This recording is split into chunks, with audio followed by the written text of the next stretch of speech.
Gold. It's more than just a metal.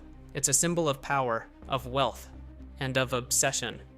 For centuries, one legend has haunted the hearts of explorers, a city made entirely of gold, a treasure so vast it could change the fate of empires, Eldorado. But was it ever real? Or was it just a trap?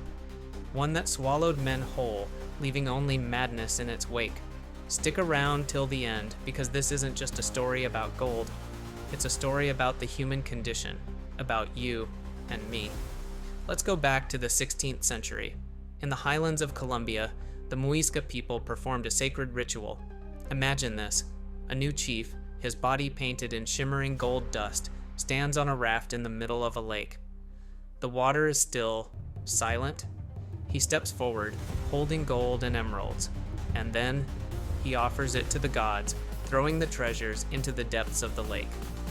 This ritual became the seed of the legend. The Spanish conquistadors, hungry for wealth, twisted the story into something even grander. A city of gold, streets paved with gold bricks, temples glittering under the sun. But here's the thing. The Muisca never spoke of a golden city. That part, it came from the imaginations of desperate men.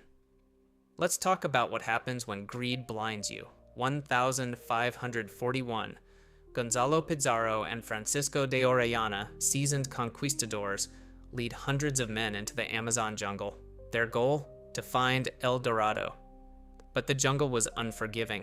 Picture this, dense forests so thick that sunlight barely reaches the ground.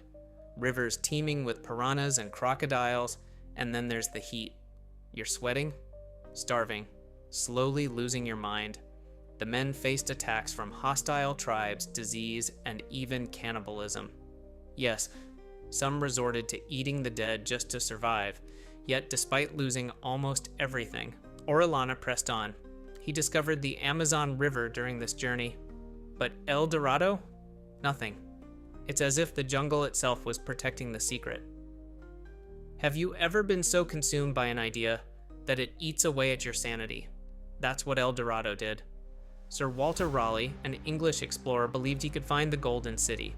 He led 2 major expeditions to South America. He spent years searching rivers, digging into ruins, and writing detailed accounts of what he believed was out there. But here's the tragic part. On his second expedition, his son was killed in a skirmish with the Spanish. Raleigh returned to England in disgrace, and was later executed by King James I. Think about that.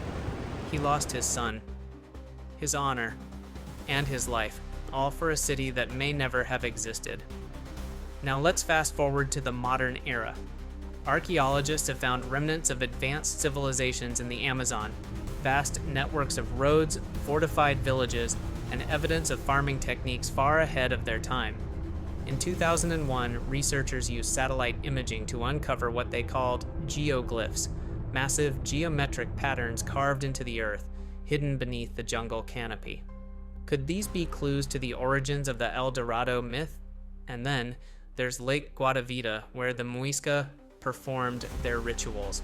Treasure hunters have dredged the lake, pulling up gold artifacts and offerings, but the treasures are small, nothing close to a golden city. So what does this mean? Was El Dorado a real place, or was it something more symbolic? Let's get philosophical for a moment. What is it about gold that drives people mad? Is it the value, the shine, or is it what gold represents, power, status, immortality? The legend of El Dorado isn't just a story, it's a mirror. It reflects our deepest desires, our greed, and our endless search for something more. The truth is, we all have an El Dorado. For some, it's wealth. For others, it's fame, love, or happiness, and just like the explorers, we chase it, risking everything, even when the journey leads nowhere. So here's a question for you. What if El Dorado was never about gold? What if the real treasure was the journey itself?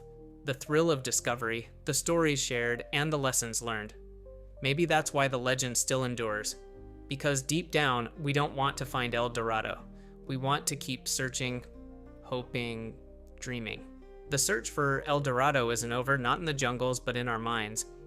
What's your El Dorado? What drives you? Let me know in the comments, and hey, don't stop here. Watch my video on the Curse of the Hope Diamond or uncover the truth about the Bermuda Triangle. Subscribe now and join me as we explore the world's greatest mysteries. Share this video with someone who loves adventure. Until next time, remember, the greatest treasure isn't gold, it's the journey.